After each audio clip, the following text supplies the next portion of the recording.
Bapa kami yang kami sembah di dalam nama Tuhan kami Yesus Kristus, dikuduskanlah nama Tuhan, datanglah kerajaan Tuhan, jadilah kehendak Tuhan di bumi seperti di surga. Kami mengucap syukur ya Tuhan, buat sore hari yang indah ini, kami boleh bersama-sama menikmati hadirat Tuhan. Kasih karunia Tuhan itu semua karena kemurahan Tuhan yang telah Tuhan berikan kepada kami. Kami mengucap syukur untuk semua itu boleh terjadi dalam kehidupan kami. Pada saat ini Tuhan, kami datang, kami satukan hati, berkumpul bersama-sama di tempat ini dengan satu kerinduan untuk memuji dan memuliakan nama Tuhan. Bertatalah dalam puji-pujian kami, berkuasalah dalam kehidupan kami.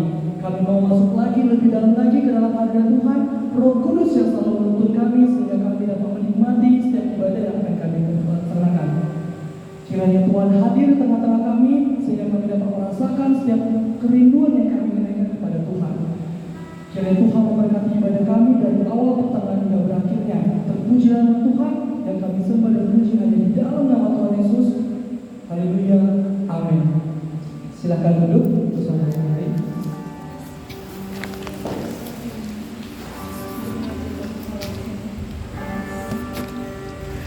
Pada saat ini kita akan masuk lebih jauh lagi ke dalam hadirat Tuhan. Mari sama-sama teman-teman kita fokuskan diri kita. Kita siapkan diri kita. Ya Tuhan, Engkaulah Allahku. Aku mau meninggikan Engkau, mau menyanyikan syukur bagi nama-Mu. Sebab dengan kesetiaan yang teguh, Engkau telah melaksanakan rancangan-Mu yang ajaib yang telah ada sejak dahulu.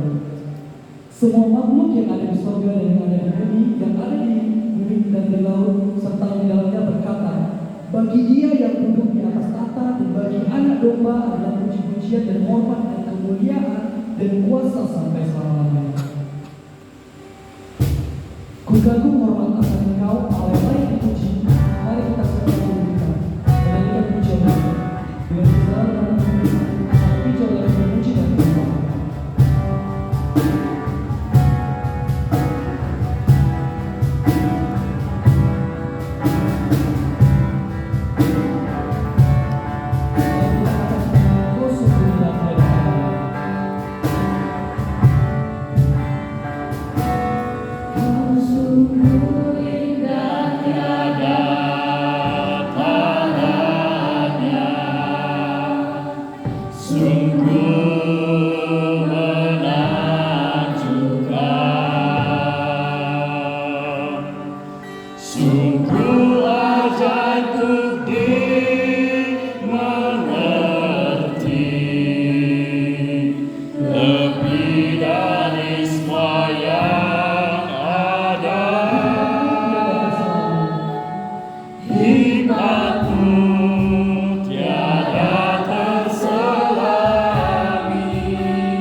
Sungguh indah tiada tara.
berharga bagi nama Tuhan.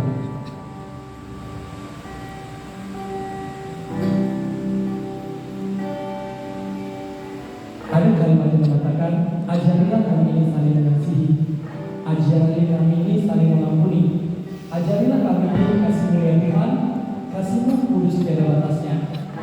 Mari dengan segenap hati kita persiapkan diri kita untuk mendengarkan firman Tuhan. Kita nyanyikan pujian Kasih Pasti Lemah Lembut.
Mari kita berdoa.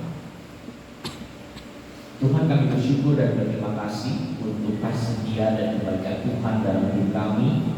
Dan kami bersyukur buat sekali lagi waktu dan kesempatan kami bisa berjumpa dengan saudara seiman, kami bisa beribadah, kami kembali memuji memuliakan Tuhan dan sebentar akan kembali belajar dari kebenaran firman-Mu.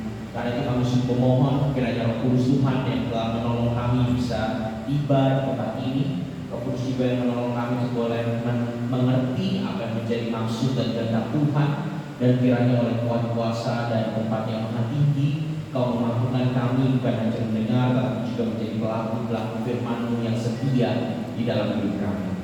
Terutama kalau hari ini kami akan belajar tentang jangan saling menghakimi. Kiranya kami juga seperti pujian yang kami nyanyikan boleh menyatakan kasih sebagaimana Tuhan telah menyatakan kasih kepada kami. Terima kasih Tuhan, kami menyerahkan waktu ini, menyerahkan setiap kami mendengar apa yang menyatakan firman. Di dalam nama Tuhan kami Yesus kami berdoa. Amin. Shalom, selamat malam teman-teman semua. Shalom. Perkenalan lah ya. Namaku Renaldi Filipus, atau biasa dipanggil Kak Rey atau Bang Rey. Aku melayani di Kelatan Mahasiswa Jakarta. Aku dari Universitas Indonesia, alumni UI. Ada yang bisa tebak kira-kira dari muka aku jurusan apa? Fisika. Teknik IPA atau SOS?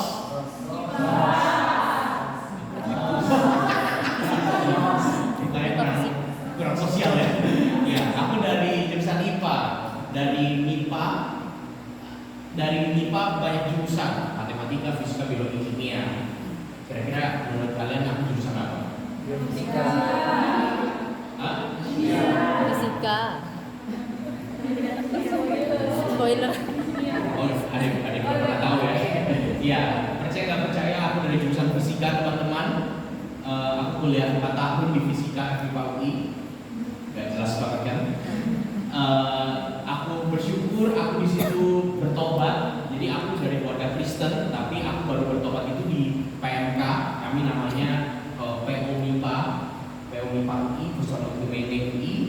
Dan aku disitulah pertama kali ketemu sama pemimpin kelompok kecilku. Disitulah aku pertama kali bertobat, sampai akhirnya belajar melayani dan akhirnya bisa terlibat di dalam persekutuan dan pelayanan yang lebih besar. Nah, di tahun terakhir aku mendoakan mau ngapain gitu ya setelah lulus, dan waktu itulah dapat pergumulan untuk menjadi hamba Tuhan penuh waktu sebagai staf di pelayanan perkantas di Jakarta kayak gitu. Nah, karena fisika susah aku masuk jadi staf lah. Enggak lah ya, aku doain aku benar-benar bergumul waktu itu, dan puji Tuhan dalam anugerahnya Tuhan menolong aku untuk mengambil langkah iman menjadi hamba Tuhan penuh waktu di pelayanan mahasiswa. Aku melayani dari tahun 2014 sampai sekarang. Aku sudah menikah. Istriku Kak Baby itu kami ketemu di PMK. Kami sama-sama biasalah dari kakak adik gitu lah ya. Dia satu tingkat di bawahku. Kami periode kepengurusan sama, dan ya bersyukur kami bisa pacaran 7 tahun sampai akhirnya kami menikah tahun lalu, dan kami 2021 ya. Dan puji Tuhan kami sudah dikaruniai seorang anak laki-laki, Lukas baru 10 bulan. Itu perkenalan singkat dariku. Salam kenal sama teman-teman semua. Salam dari pelayanan teman-teman di Jakarta. Apalagi ya, makanan kesukaan babi ya, babi ya. Aku katanya di Pontianak kuliner babinya terkenal ya. Aku menantikan. Aku kesini tuh tujuannya bukan ngisi retet ya, tujuannya itu kuliner. Jadi ngisi retet itu tambahan dari Kak Jessie. Ya, bersyukur bisa ketemu sama teman-teman semua di PMK Kota hari ini. Nah, hari ini kita melanjutkan. Aku tadi dikasih tahu teman-teman sudah beberapa minggu lamanya bahas dari Matius ya. Dari Matius pasal 5 tentang khotbah Yesus di bukit kepada murid-murid. Minggu lalu kalau nggak salah PA ya, PA kelompok kalau teman-teman hadir. Dan sekarang kita masuk ke Matius pasal 7 ayat 1 sampai 5. Tema yang diberikan, kalau teman-teman lihat Alkitabnya, mari kita buka Matius 7 ayat 1 sampai 5.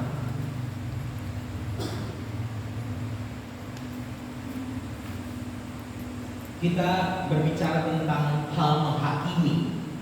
Dan ya saya nggak tahu pengalaman teman-teman di persekutuan masing-masing gimana, tapi ya saya boleh sharing. Kadang-kadang di dalam persekutuan pun kita juga jadi orang yang sangat mudah saling menghakimi dan dihakimi kayak gitu ya.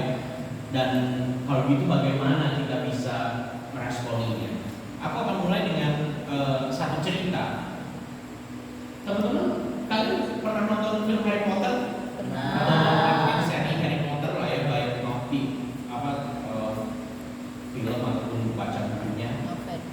Kalian tahu lah ya, Profesor Snape yang dari awal itu kesannya jutek banget gitu ya sama Harry. Itu kan kayak galak banget kayak begitu, dan maksudnya dingin banget. Maksudnya beda lah sama teman-temannya, sama profesor lain yang biasanya nemenin Harry kayak gitu. Dan ya waktu itu aku jadi orang yang nonton film dulu baru baca bukunya gitu ya.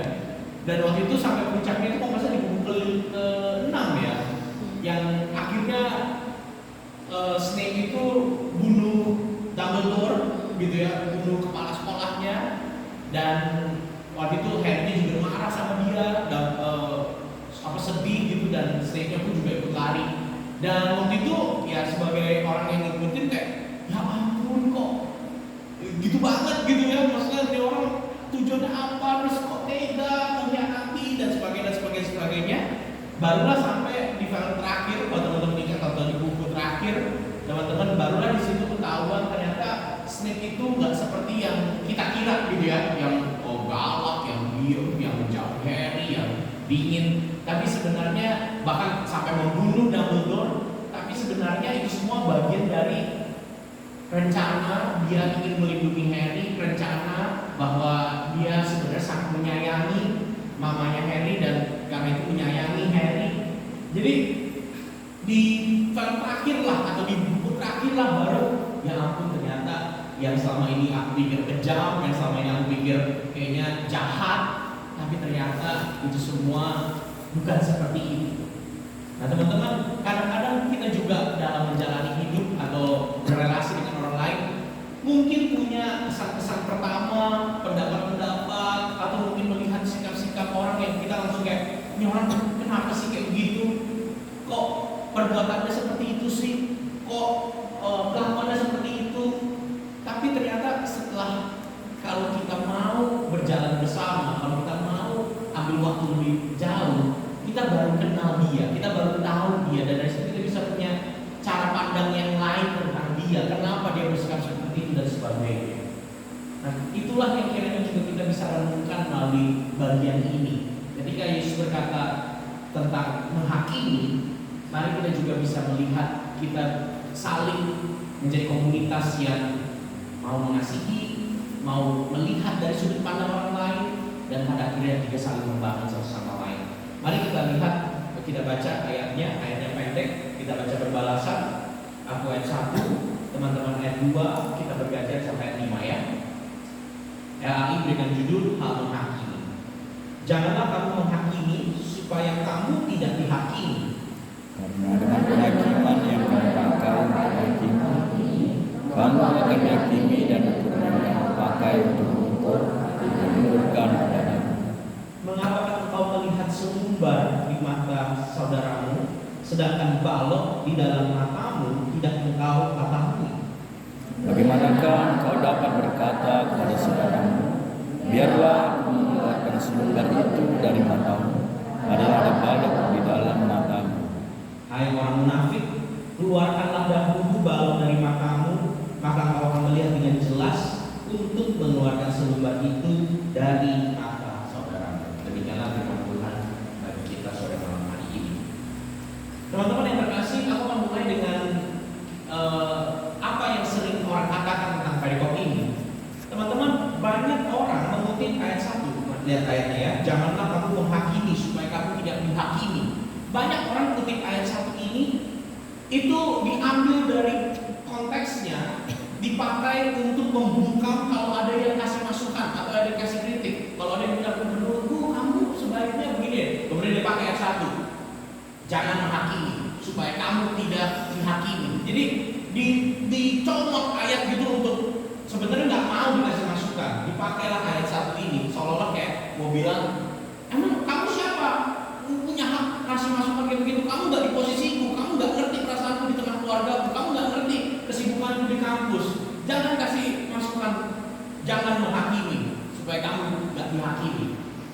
Tapi ayat ini bukan semata-mata berkata kita tidak boleh memberi masukan atau memberi kritikan. Kenapa? Kalau teman-teman lihat di ayat 6 yang Alkitabnya, di ayat 6 habis berbicara tentang menghakimi, Yesus bilang, jangan memberikan barang yang kudus kepada anjing, jangan melemparkan mutiaramu kepada babi, supaya jangan diinjak dengan kaki lalu berbalik mengoyak kamu.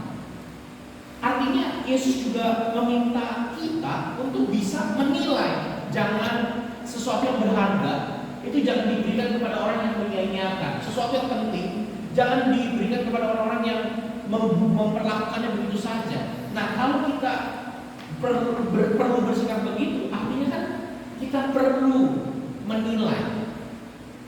Oh, saya pakai kata itu ya, discernment. Kita perlu sanggup membedakan apa sih yang berharga. Kalau gitu percayakan orang seperti apa. Nah, itu kan butuh penilaian ya, butuh evaluasi, butuh penilaian, butuh melakukan keputusan yang baik untuk diri sendiri dan orang lain. Jadi ayat 1 itu nggak bisa dipakai untuk bilang, oh ya katanya Bang Rey melalui bahas kali ini jangan menghakimi supaya tidak dihakimi. Jadi jangan kasih kritikan, jangan kasih masukan. Tapi Tapi di ayat 6, Yesus suruh kita harus menilai, mengevaluasi yang baik, percayakan kepada orang yang bertanggung jawab. Nah jadi sekali lagi, perikop ini bukan berbicara tentang bahwa kita nggak boleh kasih evaluasi.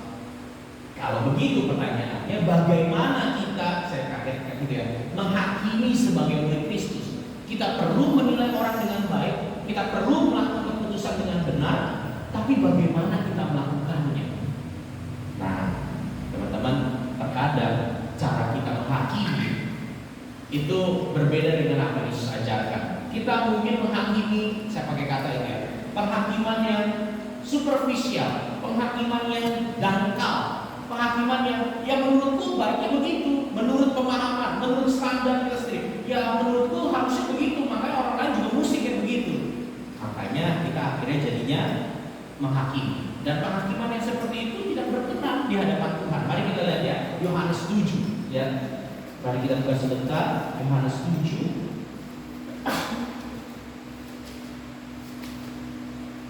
ayat 24. Mari kita baca bareng-bareng ya, Yohanes 7 ayat 24. 1, 2, 3. Janganlah menghakimi menurut apa yang nampak, tetapi hakimilah. Teman-teman, hakimi dengan adil. Jangan menurut apa yang nampak. Kalimatnya itu by mere appearance. Hanya lihat luarnya. Ya emang kamu harusnya sikapnya kayak begini. Pokoknya kalau nggak begitu kamu salah. Yesus berkata hakimi dengan adil.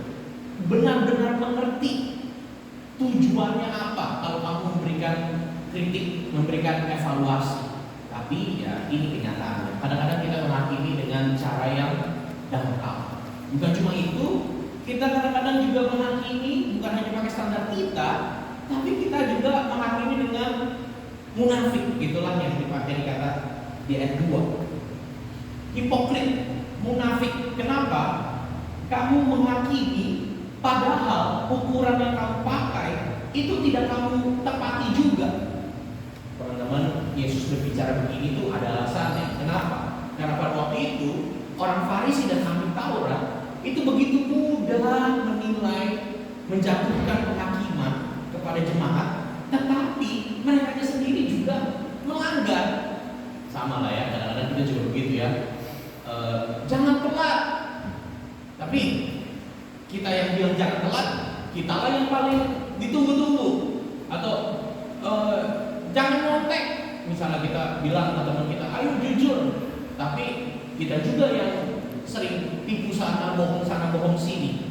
Jadi kadang-kadang kita memberi masukan, memberi evaluasi, tapi kita sendiri juga munafik gitu ya, tidak menggunakan ukuran yang kita pakai. Nah, bahkan bukan cuma itu. Di Roma 2 ayat 1, Paulus menunjukkan apa yang terjadi sama kita. Mari kita lihat sebentar ya. Aku aja kita buka Alkitab, kita lihat beberapa bagiannya. Roma 2 ayat 1.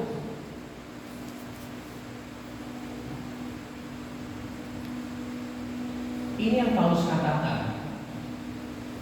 Mari kita baca ya, Roma pasal 2 ayat 1. 1, 2, 3. Karena itu, hai manusia, siapapun juga engkau yang menghakimi orang lain, engkau sendiri tidak bebas dari salah. Sebab dalam menghakimi orang lain, engkau menghakimi dirimu sendiri. Karena engkau yang menghakimi orang lain melakukan hal-hal yang sama. Jadi teman-teman, Alkitab berulang kali menunjukkan kecenderungan kita menghakimi itu penghakiman yang munafik. Kita bilang mesti begini, tapi kita sendiri yang tidak melakukannya. Bahkan kalau Paulus kan cuma bilang gitu ya, kamu menghakimi, tapi kamu sendiri tidak memerlukan, tidak ikut standarnya. Yesus satu langkah lebih jauh. Mari kita baca Matius 7 ayat 3 ya. Di Matius 7 ayat 3, Yesus bilang, kamu melihat selumbar. Teman-teman tahu selumbar? Selumbar itu debu kayu. Jadi kalau ini pintu, ini kusen, teman-teman serut, itu kan ada bumbu kayunya. Dan kadang-kadang itu kan kita bisa kelipan ya. Yesus bilang, kamu bisa lihat debu kayu di orang lain, selumbar itu. Tapi balok di matamu itu tidak kamu lihat. Jadi nih, saya ketemu ilustrasi yang menarik gitu ya. Coba lebay banget gitu, tapi Yesus tuh bilang ya begini, kamu bisa lihat. Pernah ngelihat debu di mata teman kelilipan? Itu aja kita jarang gitu ya. Kayak maksudnya, ya kelilipan kan orang kita cuma tahu kenapa mata lu. Tapi kita bisa Yesus gitu ya. Kamu bisa lihat debu selumbar, debu kayu, tapi matamu yang ada balok itu tidak kamu lihat. Teman-teman, disinilah kita perlu belajar terbuka di hadapan Tuhan. Kenapa kita bisa kondisi seperti ini? Kenapa sih kita suka menghakimi? Teman-teman, menghakimi itu nggak masalah apa ya? Kadang-kadang tuh nggak perlu bersuara ya. Dalam diam pun engkau dan saya sudah menghakimi. Dalam diam pun, dalam hati kita juga udah merendahkan yang lain. Sudah memakaikan standar yang mesti begitu, nggak peduli apa yang terjadi, kita nggak tahu ceritanya, pokoknya mesti begitu. Dan yang lebih buruknya, kita sendiri tidak melakukan apa yang kita pakaikan ke orang lain. Dan lebih buruknya, kita sendiri tidak sadar ada balok itu. Dan kita sendiri tidak sadar kita tidak melakukannya. Mengapa kita suka menghakimi? Teman-teman, saya setuju dengan apa yang Don Carson tuliskan dalam bukunya. Masalah kebiasaan menghakimi dalam segala bentuknya, baik kamu yang berani vokal, baik kamu yang dalam hati, baik kamu yang dalam Twitter, dalam Instagram, dalam second account, apapun bentuknya. Masalah kebiasaan menghakimi itu bukan cuma sekedar masalah sikap. Ya nggak boleh dong menghakimi, ya jangan dong, nggak baik masa anak Tuhan kayak begitu. Itu bukan hanya masalah perbuatan, tapi menghakimi dan kebiasaannya itu menunjukkan masalah hati kita. Kenapa? Dan Carson di dalam bukunya mengatakan seperti ini. Kita ini cenderung ingin merasa diri paling benar, atau setidaknya berhasil lebih benar dari orang lain. Kita perlu meyakinkan diri kita ini sudah cukup baik, atau minimal lebih baiklah dari orang lain. Dan karena kita perlu merasa diri kita lebih baik, kita perlu pembanding. Kita perlu orang yang lebih buruk. Kita perlu orang yang lebih gagal, lebih gak bisa mencapai apa yang kita lakukan, supaya kita merasa baik dengan diri kita. Disitulah penghakiman keluar. Disitulah kita makanya suka menghakimi dengan dangkal, dengan munafik. Kata menghakimi yang dipakai di ayat 7 pasal 7 ayat 1 sampai 5 itu adalah sikap hati yang keras dan tanpa tanpa pengampunan, hanya menghakimi. Kata Yunaninya yang dipakai itu ya, krino, to condemn, menyalahkan, memojokkan, to punish overly, harshly, menghukum, berlebihan, kasar. Jadi kita ini bukan hanya berbicara kritik atau evaluasi gitu ya. Ada orang yang memang memberi masukan itu demi kebaikan orang lain. PKK saya memberikan masukan kepada saya, tapi itu demi kebaikan saya. Tapi menghakimi itu berbicara, emang dia orangnya begitu, udah gak mungkin lah berubah. Emang pantas saya begitu, emang bobo neraka gitu. Emang yang kayak begitu, emang gak bisa itu persekutuan. Emang aneh. Atau sebaliknya, emang kakak-kakak yang pengurus itu tuh yang sok rohani. Emang kakak-kakak itu loh yang cuma mikirin dirinya sendiri. Jadi kita merasa gak ada kesempatan buat orang lain. Kita gak tahu kondisinya, kita gak ngerti apa yang dia alami, tapi buat kita sudah tertutup. Pokoknya dia akan begitu, dan itu gak sesuai dengan apa yang seharusnya menurut standarku. Dan disitulah penghakiman yang keras tanpa pengampunan. Teman-teman, saya ketemu kartun ini ya, waktu persiapan ada satu orang yang bilang, saya ini gak suka kekristenan. Kenapa? Orang Kristen itu so judgmental. Orang Kristen itu suka menghakimi. Oh kamu pakai baju begitu sih, oh kamu rokok kayak begitu sih, oh kamu nggak datang ke ibadah? Kok kamu nggak pelayanan? Dia bilang, aku nggak suka sama orang Kristen yang suka menghakimi. Kemudian dia bilang, Jesus said not to judge anyone ever. Kan Yesus bilang kita nggak boleh menghakimi. Nah kemudian orang yang kedua bilang, tunggu dulu, kita bahas. That's not what Jesus said. Bukan itu maksud Yesus di Matius 7 ayat 1. Dia memperingati tentang judging hypocritically. Yesus sedang berbicara tentang orang yang munafik, yang orang Farisi, ahli Taurat, yang menghakimi dengan standarnya, tapi dia sendiri melanggarnya. Kalau baca, dia bilang gitu ya, kalau baca seluruh pasal, kamu akan tahu Yesus itu sebenarnya sedang mengkritik kemunafikan yang ahli Taurat orang Farisi lakukan. Makanya kita nggak boleh gitu ya, memaksakan standar kita yang kita sendiri tidak hidupi. We ourselves don't live up to it. Kita sendiri nggak jalanin, kita pasangkan orang lain. Kemudian kalau orang nggak bisa, kita hakimi, kita anggap dia gagal. Dan kemudian temannya tetap bilang gitu, ya meskipun kayak begitu, I still say Christian are way too judgmental. Orang Kristen tetap aja suka menghakimi. Terus ya temannya itu bilang, iya kayak kamu gitu ya, menghakimi orang Kristen yang suka menghakimi. Nah, oke. Jadi saya setuju kalau Martin Keller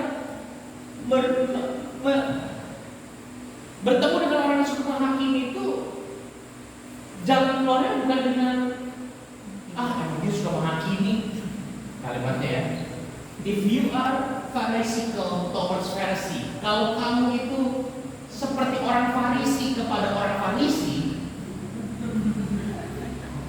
you are still a Pharisee. Kamu itu tetap jadi seorang Farisi juga kan? Kamu benci sama orang yang suka membenci, ya kamu tetap jadi membenci. Kamu ngejudge orang yang suka ngejudge, dia memang suka menghakimi lah, emang kayak begitu. Kita juga sedang menghakimi. Teman-teman nangkep ya? Baik, jadi kalian bisa mulai melihat gitu. Yang Yesus ajarkan itu bukan cuma sekedar pesan-pesan moral baik, bukan cuma sekedar ya kalau ada yang suka menghakimi, ya yang penting kamu jangan ikut-ikutan. Karena kadang-kadang cara kita menanggapi orang-orang yang terjadi yang demikian itu juga dengan penghakiman kayak begitu. Kalimatnya, the fastest way to become a Pharisee, cara tercepat untuk menjadi orang Farisi adalah dengan membenci orang Farisi. Karena itu saya berdoa gitu ya, teman-teman, kiranya ketika kita pasal demi pasal belajar perkataan Yesus, khotbah Yesus di bukit, kita melihat Bapak Joseph masih istilah bagus banget. Khotbah ini sebenarnya sedang mempersiapkan sebuah komunitas yang counter cultural community, komunitas yang melawan budaya. Orang Farisi suka menghakimi orang lain. Orang lain yang bukan Farisi suka menghakimi orang Farisi. Tapi murid itu berbeda. Pertanyaannya, berbeda seperti apa? Gimana dong kalau begitu? Di tengah lingkaran orang suka menghakimi, orang nggak penuhi standarnya, dia suruh orang lain penuhi standar, bahkan dia melanggar, tapi dia pakai orang lain untuk memenuhi standarnya. Jadi gimana keluar dari lingkaran saling menghakimi dan dihakimi seperti ini? Pertanyaannya, bagaimana kita dapat berubah? Teman-teman, ayat 3 sampai ayat 5 memberikan kuncinya. Ketika Yesus berkata, kamu bisa lihat debu di mata temanmu, tapi kamu nggak lihat balok di matamu sendiri. Bayangin kayak gimana? Saya bayangin gini lah. Kamu bisa lihat debu tapi balok di matamu, jadi kan begini gitu. Kamu nggak lihat ada balok di depan matamu. Kamu bisa lihat debu orang lain, kamu nggak bisa lihat balok depan matamu. Di ayat 4 dikatakan, bagaimana kau dapat berkata, sini aku tolong keluarin debu dari matamu. Teman-teman, perhatikan, Yesus itu di ayat 4 itu tetap meminta murid untuk ngeluarin dahulu balok dari matamu, supaya engkau bisa melihat jelas, supaya engkau dapat membantu yang kelilipan. Jangan salah ya, ketika Yesus bilang, kok kamu bisa lihat ada debu di mata temanmu, kamu sendiri balok kagak lihat. Terus kemudian Yesus tuh nggak, oh ya udah kalau itu selesai. Di ayat 5 dikatakan, hai orang munafik, keluarin dulu balok matamu supaya engkau dapat mengeluarkan selumbar itu dari mata saudaramu. Artinya apa? Kita sebagai murid Tuhan itu perlu mengevaluasi, perlu menganalisa, perlu mengoreksi, perlu menolong teman kita itu lipat. Kita perlu, kalau ada sesuatu yang salah dari sahabat kita, dari teman kita, ada selumbar di matanya, ada debu di matanya, kita perlu tolong bantuin dia supaya nggak kesakitan. Keluarin, bantu dia itu sini itu tuh kelilipan di situ tuh. Jangan salah ya. Perikop ini bukan mengajarkan ya udah kalau gitu kita diam-diam aja udah jalan masing-masing, ide masing-masing, Twitter masing-masing, pendapat masing-masing. Justru kita sebagai murid itu mau melihat dengan jelas untuk mengeluarkan selumbar itu dari mata saudara. Kalau begitu, pertanyaannya, bagaimana dengan balok di mata kita yang tidak kita ketahui? Karena itu kan jadi penghalangnya kan, itu menjadi masalahnya. Murid diminta jangan menghakimi seperti orang Farisi yang tidak memenuhi standar, yang bahkan sering melanggar, tapi maksain ke orang lain. Tapi di satu sisi kita nggak bisa hanya sekedar ya udah deh, jangan kayak orang Farisi, menghakimi orang Farisi. Kita pun juga jadi sikap kayak orang Farisi. Tapi sebagai murid kita dipanggil untuk menolong keluarin selumbar dari mata saudaramu. Tapi masalahnya ada balok di mata. Karena itu pertanyaan teologisnya seperti ini. Bagaimana kita dapat menyelamatkan diri kita sendiri yang nggak dapat melihat? Dan ya saya bisa bayangkan gitu ya, kalau matamu tertutup balok, itu bukan cuma sekedar kamu nggak bisa lihat. Kita ini selalu hidup dalam kegelapan. Coba ya, itu kan ada balok kayu itu ya. Nanti lah pulang habis ini ya, habis PS gitu ya. Coba satu orang pakai balok itu turun tangga di depan mata, balok ke depan mata turun tangga. Itu bukan cuma nggak bisa lihat, itu ya itu gimana kalau begini? Pertanyaannya, gimana caranya engkau dan saya menyelamatkan diri kita yang tidak bisa melihat, yang hidup dalam kegelapan? Teman-teman, di sini sebenarnya clue apa yang Yesus mau sampaikan. Kita mungkin baca perikop ini biasa aja. Oh ya udah, kalau itu mungkin Yesus minta kita untuk bersihin mata supaya kita bisa bantuin bersihin mata orang lain. Tapi kalau kita baca benar-benar, kita akan merasa stuck. Aduh Tuhan suruh saya bantuin orang lain bersihin mata, tapi mata saya sendiri juga masih ada baloknya.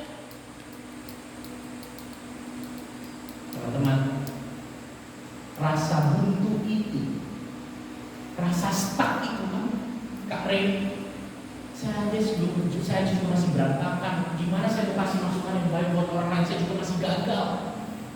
Rasa buntu itu memang mengingatkan kita. Memang kalau begitu, kita perlu seorang pribadi di luar diri kita yang dapat melihat dengan jelas apa yang terjadi dengan diri kita dan membantu mengeluarkan balok itu dari mata kita. Kamu nggak bisa lakukan sendiri. Kenapa? Kamu sendiri nggak bisa lihat. Kamu nggak tahu.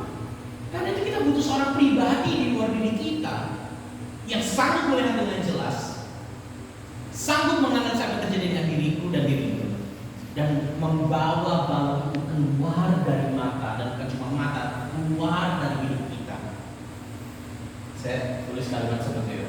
Kamu perlu seseorang yang dapat memikul balok itu dan membebaskanmu sehingga matamu bisa melihat dengan jelas. Kita yang selalu hidup dalam kegelapan, teman-teman, kita perlu seorang pribadi yang menyatakan dirinya sang terang dunia, yang berkata, barang siapa mengikut aku, enggak lagi jalan dalam kegelapan, tapi akan mempunyai terang hidup.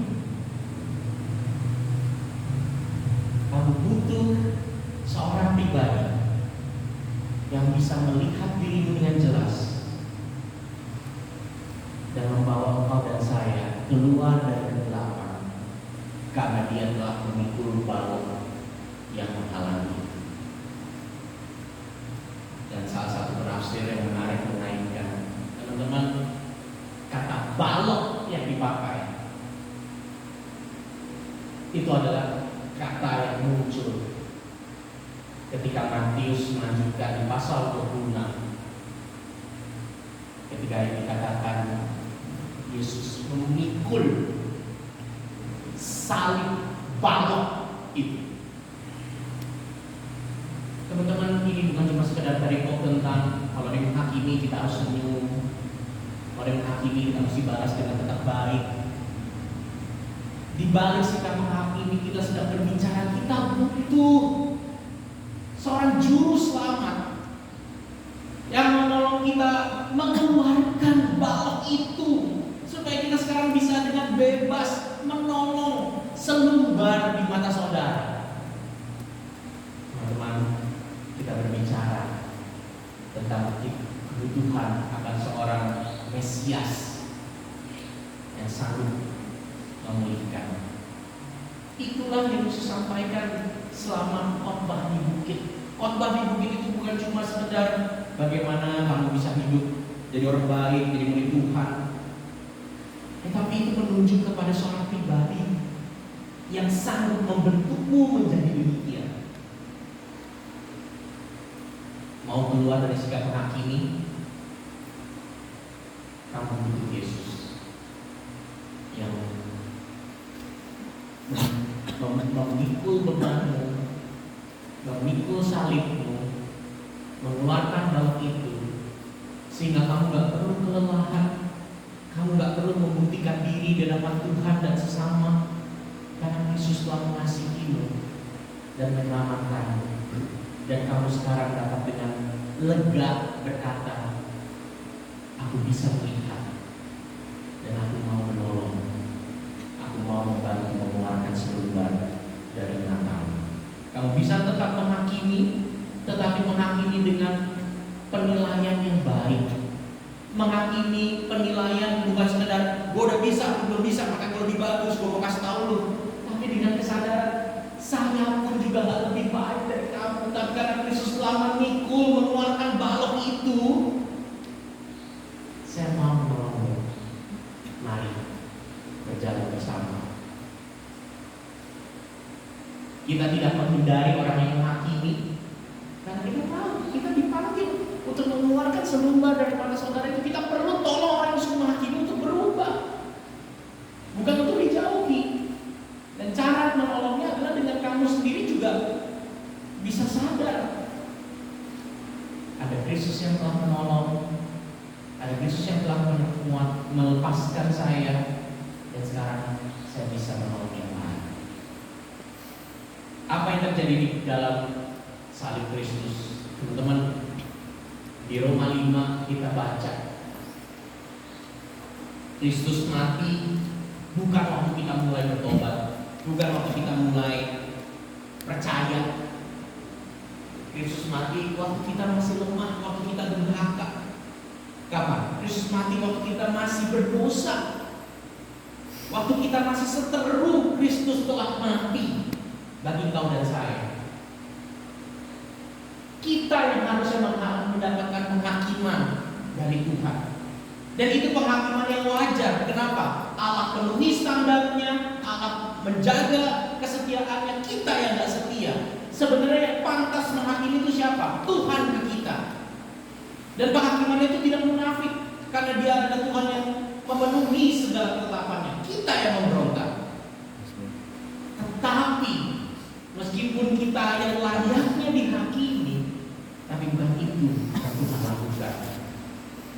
Teman-teman, di Roma pasal 5:7 Paulus bilang gitu ya, untuk orang benar, mungkin ada orang yang mau mati ya. Misalnya siapa? Misalnya saya disandra gitu ya. Mungkin kemudian yang menyandra saya bilang, ada nggak teman dari PMK Pontianak mau gantiin Kak Re? Ya mungkin dengan berat hati kalian, salah satu dari kalian mau lah ya gantiin aku gitu. Iya deh Bang, apa-apa saya gantiin apa. Terus Paulus bilang, untuk orang yang baik mungkin ada orang yang berani mati, itu kan saya. Tapi kalau misalnya orang tua kita disandra, nah kita mungkin sebagai anak lebih, wah iya saya gantikan. Kenapa? Karena kita punya relasi. Ada orang baik, ya kan? Kita tahu baik, kita mungkin berani mati buat dia. Tapi mati untuk orang durhaka, orang berdosa, orang seteru yang menyakiti hati kita, tapi itulah yang Yesus lakukan. Itulah yang terjadi. Yang harusnya penghakiman, tapi malah pengorbanan. Yang harusnya penghakiman, tetapi malah undangan untuk berbagi.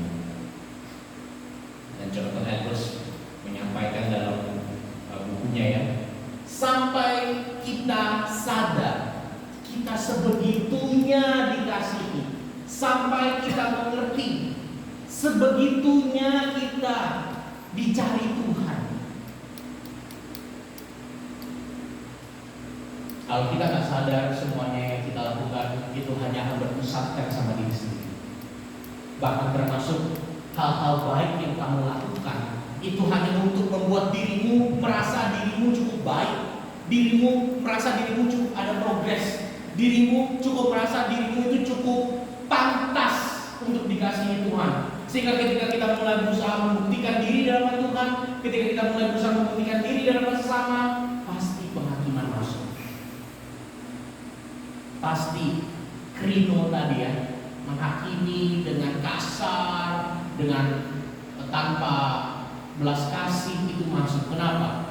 Kamu perlu orang lain yang diinjak, kamu perlu orang lain yang ditindas supaya kamu merasa dirimu cukup baik. Tapi sampai kamu sadar, kamu nggak perlu buktiin apa-apa lagi di hadapan Tuhan. Kamu nggak perlu buktiin apa-apa lagi di hadapan sesama. Disitulah kamu bisa meresponi penghakiman orang lain dengan baik. Disitulah kamu bisa membantu mengeluarkan selumbar dari mata saudaramu. Teman-teman,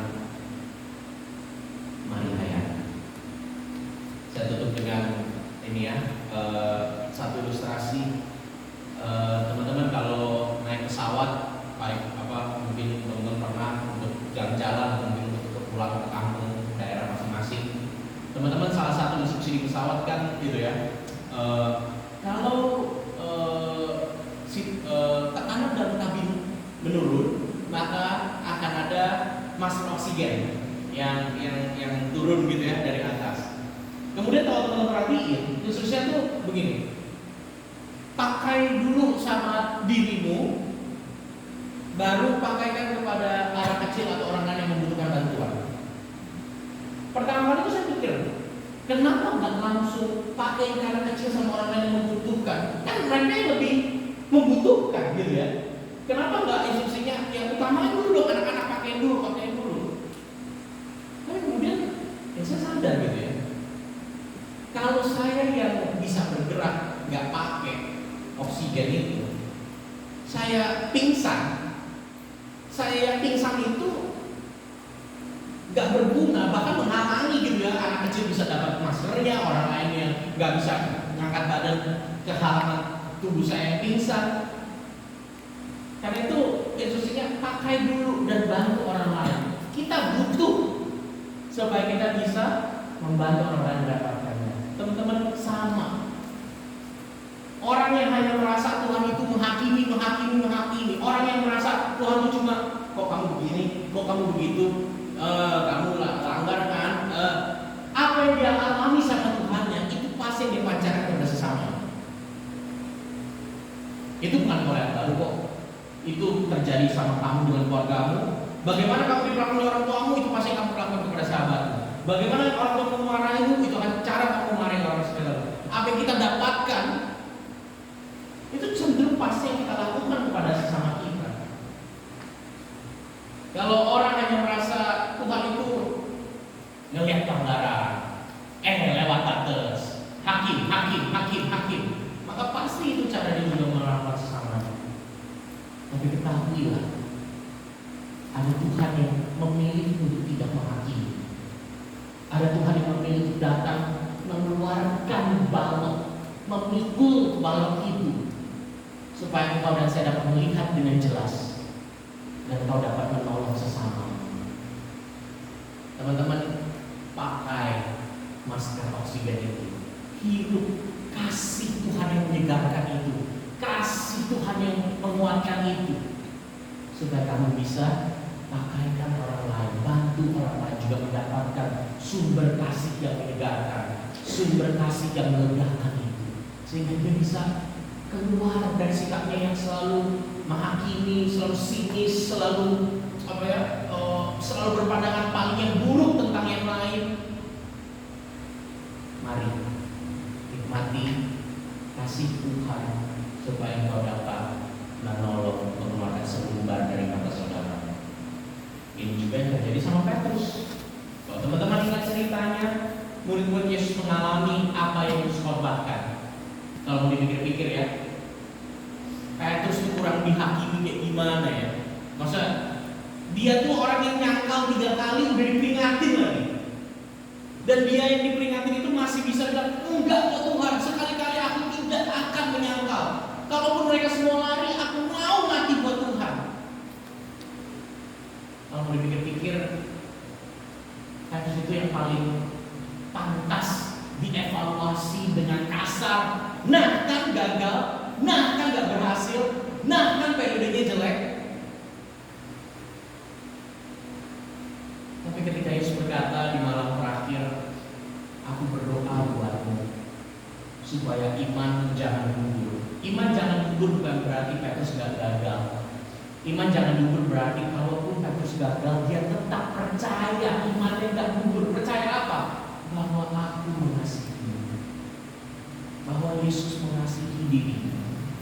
Dan dengan iman yang tidak gugur itu, dengan keyakinan bahwa Yesus tetap mengasihinya dalam kegagalannya, ya, jikalau kau sudah insaf, kuatkan saudara. Dan itu yang Petrus lakukan.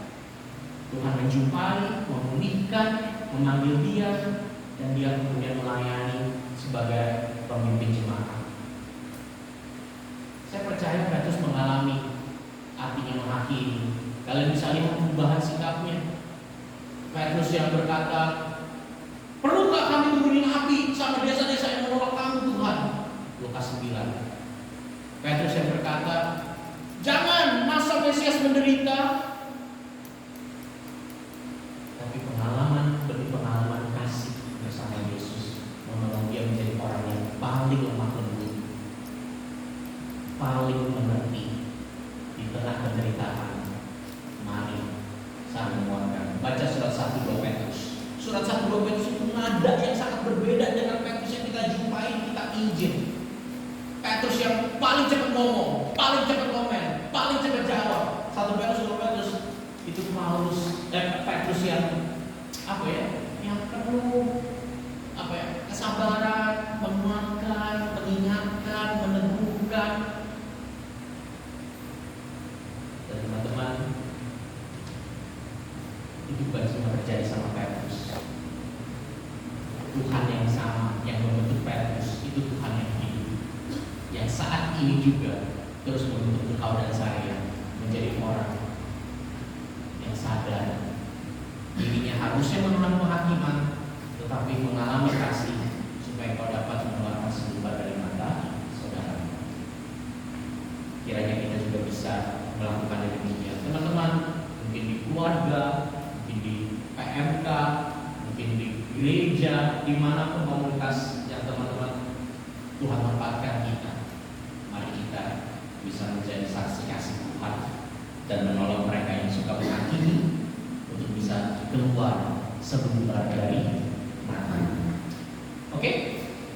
Aku mungkin berhenti sampai sini. Ada waktu kah buat tanya jawab? Ya, kalau teman-teman ada yang mau ditanyakan atau mungkin ada juga hal yang mau didoakan, silakan ya. Aku akan sangat dengan senang hati bisa mendoakan atau menguatkan teman-teman. Apakah ada? baik tentang perikopnya maupun juga tentang mungkin pengalaman praktis yang teman-teman alami di kampus. Silakan berikan waktu. Apakah ada?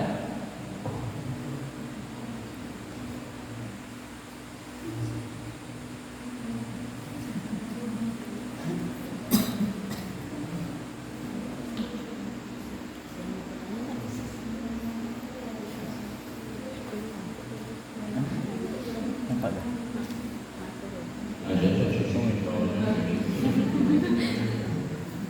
Duluan.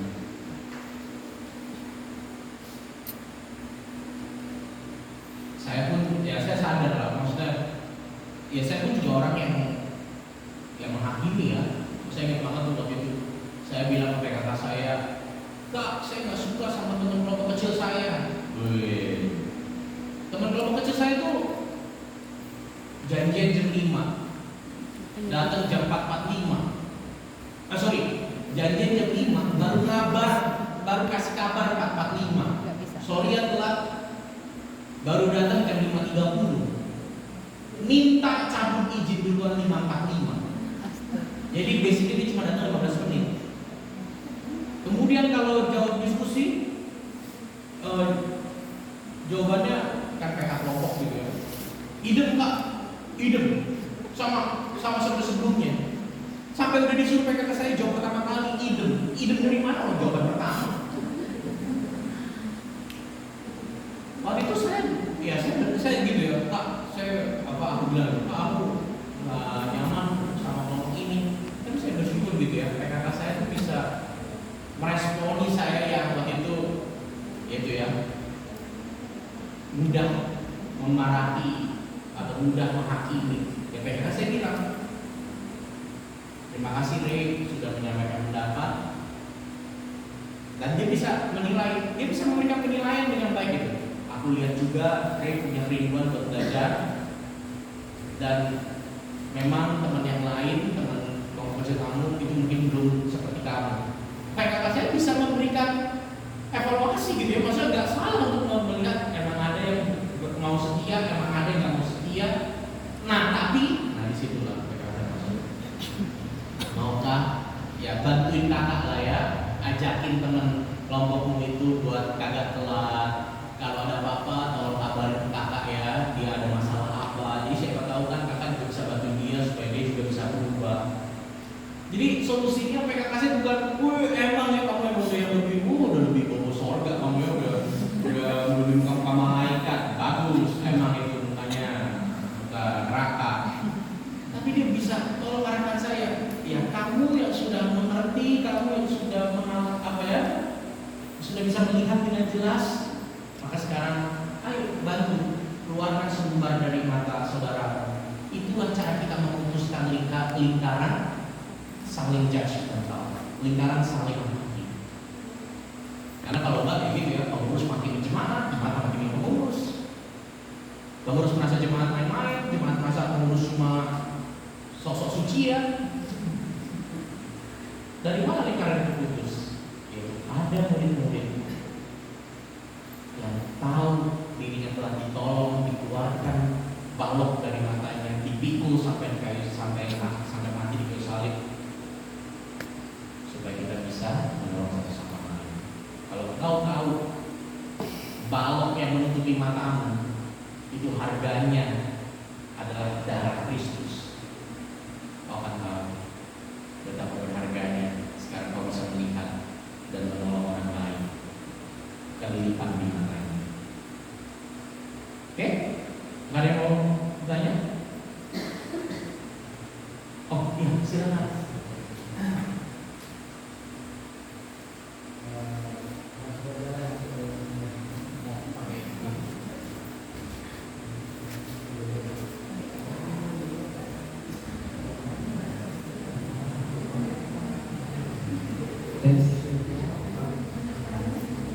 Perkenalkan, nama saya Hendy.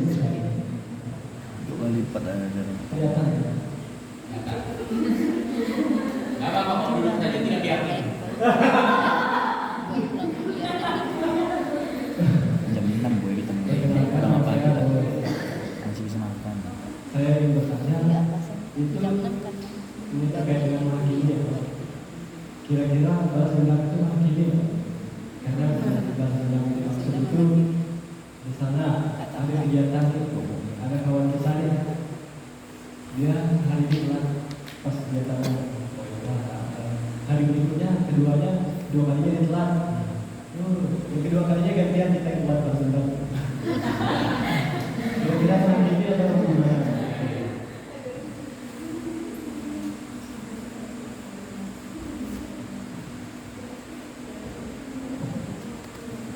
Ya, Roy. Jawaban singkatnya ya iya Roy, itu kita sedang menghakimi. Menghakimi itu punya segala bentuk ya. Dengan diam, nggak mau ngomong, nggak balas kagum, nggak balas respon, itu kita sedang menghukum orang lain kan? Atau Roy kan lebih proaktif, balas nih, nggak datang, mama merasain, nungguin orang itu kayak gimana. Jadi kayak tadi gue bilang, segala bentuknya, baik dengan cara yang pasif agresif maupun aktif agresif, ya kita sedang menghakimi. Saya mungkin cerita sedikit lah ya. Saya salah satu hubungan pertobatan saya itu adalah saya benci sama papa saya.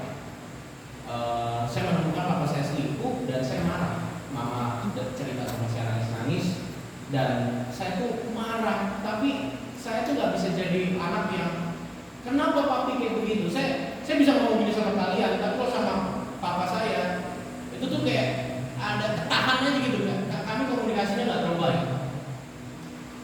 Dan cara saya menghakimi dia adalah dengan ketus. Dia nanya baik-baik, saya jawabnya ketus gitu, sepotong-sepotong. Dan kalau weekend waktu itu saya ngekos, saya nggak mau pulang. Jadi saya sampai sekarang nggak tahu papa saya tahu nggak saya tahu dia selingkuh. Nangkep kan maksudnya? Ya. Tapi itu yang saya lakukan. Jadi kita bisa banget menghakimi dengan mata, menghakimi dalam hati, menghakimi dalam jari, melalui jari, atau bahkan yang terang-terangan ya. Saya suspek PMK cenderungnya yang pasif. Kita mungkin bukan orang yang, ya mungkin hanya sebagian orang lah yang bilang, kok kamu begitu sih? Kok kamu begitu sih? Kan mungkin banyak dari kita yang lebih cenderungnya dalam hati, terus akhirnya kita ngobrol sama teman, akhirnya jadi gosip. Jadi ya yang mau bilang itu tidak ya. Jadi begini, yang misalnya kita seperti Roy gitu ya, pertanyaan dari Pak Kopi sama. Kalau kita bersikap seperti itu, selumbar dari matanya keluar nggak? Karena kita bukan cuma diminta, jangan menghakimi ya, ada balok di matamu, nggak bisa kamu tolong orang lain. Yesus bilang, keluarin dulu supaya kamu bisa tolong. Artinya apa? Dalam hal menghakimi solusinya satu, kamu harus tolong, kamu harus bantu mereka.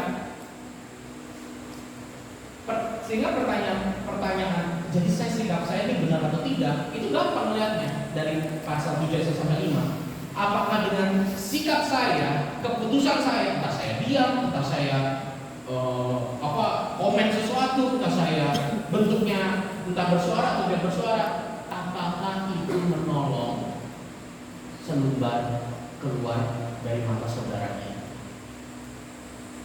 Jadi mungkin itu yang bisa jadi jadi karena kan setiap kasus beda ya, nggak bisa disamaratakan semua kondisi, semua kasus sikapnya mesti seperti itu gitu.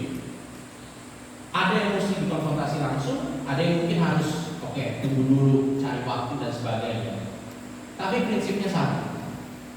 Yang kita putuskan itu mau supaya menolong yang keluar selumbar dari mata. Bukan karena kita lebih jago, bukan karena kita lebih hebat, bukan karena kita udah lebih bagus.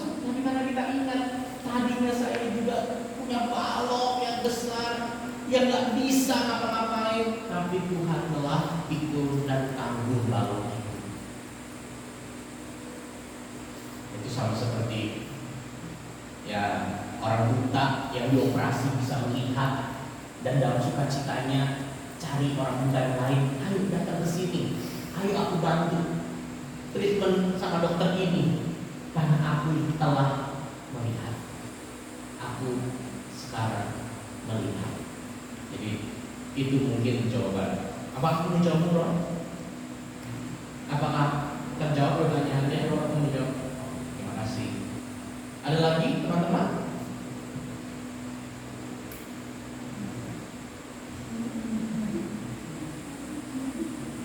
Kayaknya dari kamu tanya sih ini suka menghakimi ya. Atau dari kamu suka dihakimi ya.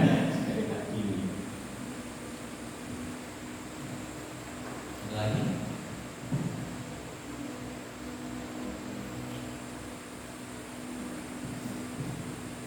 ada? Oke, dari panitia ada? Atau? Ada. Oke, terima kasih teman-teman. Kiranya seminggu ini lah ya, sampai PS minggu depan, seminggu ini Tuhan berikan kesempatan kita untuk ketemu dengan orang yang kita sadar oh ada sesuatu dengan dia mungkin sering menghakimi kita mungkin pernah menghakimi dia. Kiranya seminggu ini Tuhan pertemukan kesempatan kita untuk mempraktekkan firman Tuhan. Aku doain teman-teman sebentar ya. Mari kita berdoa. Tuhan, kami bersyukur untuk kasih dan kemurahan hati Tuhan yang rela datang mengeluarkan laut dari mata kami, memikulnya dengan taat dan setia sampai akhir, sampai mati, supaya sekarang kami dapat melihat. Bukan hanya melihat, tetapi juga Tuhan panggil kami supaya bisa menolong, mengeluarkan selumbar dari mata saudara-saudara kami. Tuhan, ubah hati kami. Kiranya kami boleh terus menikmati limpahan kasih Tuhan, limpahan kesabaran Tuhan, limpahan kemurahan Tuhan, sehingga itu juga yang kami limpahkan kepada yang lain. Itulah juga yang kami salurkan kepada sesama kami. Secara khusus buat teman-teman yang secara kami lihat memang tidak baik, memang kurang tepat sikapnya, atau bahkan terang-terangan menghakimi dan menyakiti kami. Kiranya kami boleh menjadi perpanjangan tangan kasih dan pemulihan Tuhan bagi mereka. Terima kasih Tuhan, kami bersyukur, terima kasih dalam nama Yesus kami berdoa. Amin.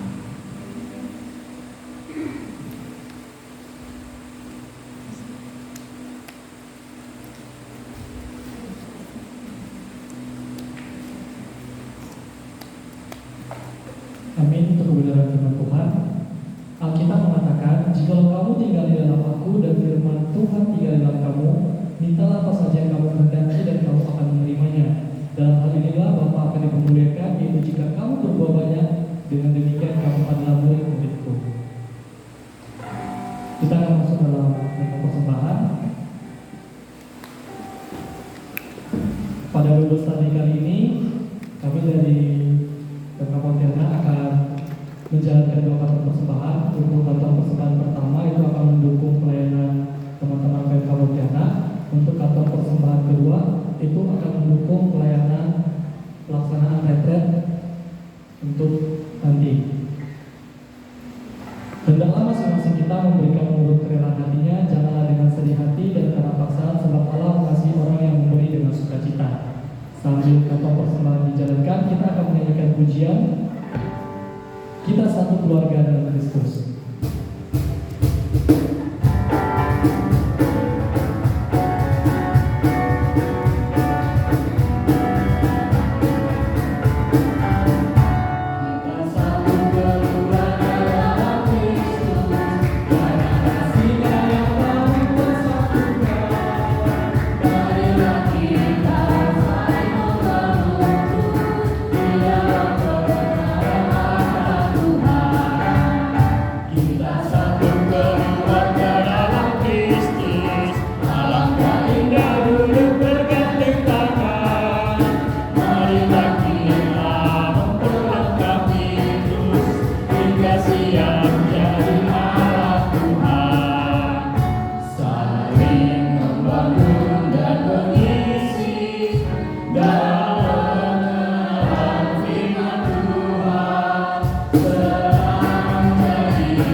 Mari kita bersatu berdoa.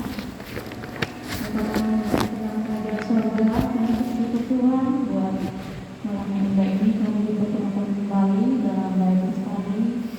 Dengan Tuhan berkati setiap kami Tuhan, apa yang telah disampaikan oleh hamba-Mu, kebenaran firman-Mu telah menghidupkan kami. Dan kami belajar untuk tidak menghakimi Tuhan, dan menyadari bahwa kami tidak lebih baik dari saudara kami yang dalam surga. Terima kasih Yesus, kami sudah mempunyai yang terbaik, yaitu persembahan Kau berkati tanah anak-anak-Mu yang sudah memberi maupun yang belum sempat memberi Tuhan, biarlah Engkau semakin memberkati Bapak di surga. Terima kasih Yesus, biarlah persembahan itu menjadi dupa yang harum yang datang di Bapak di surga. Terima kasih Yesus, dan Yesus mengucap syukur. Haleluya, amin. Baik teman-teman, kita akan berdoa bersama-sama untuk pokok doa pada Bible study kali ini. Kita akan berdoa untuk teman kita